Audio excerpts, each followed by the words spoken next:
Do you ever feel like you've run a marathon, but you haven't even left your couch? You're not physically tired, but emotionally, you're just done.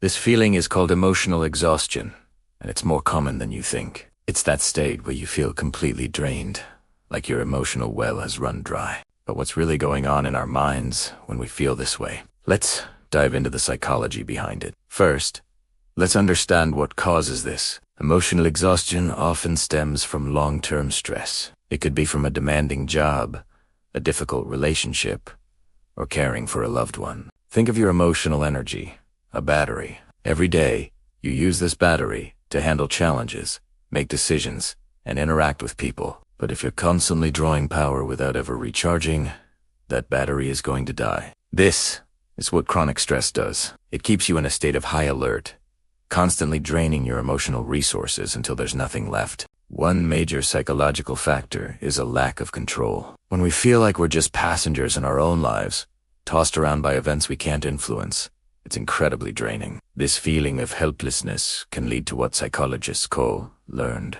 helplessness, where we stop trying to change our situation. We believe our efforts are futile. This passive state consumes a huge amount of mental energy, leaving us feeling exhausted and detached. Another big contributor is a mismatch between our expectations and reality. Maybe you expected your career to be more fulfilling, or a relationship to be easier. When reality falls provocative of our ideals, it creates a constant internal conflict. This gap can lead to disillusionment and cynicism, which are incredibly taxing emotions to carry around. You're essentially mourning the life you thought you'd have, and that grieving process is exhausting.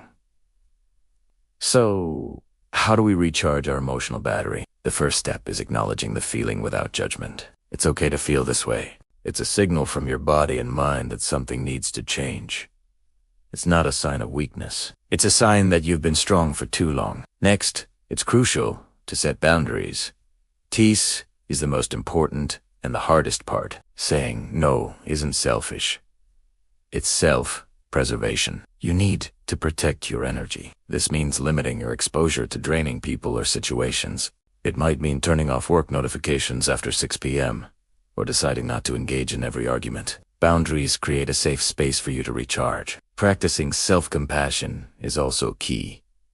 We are often our own harshest critics. Instead of beating yourself up for feeling tired, treat yourself with the same kindness you'd offer a friend.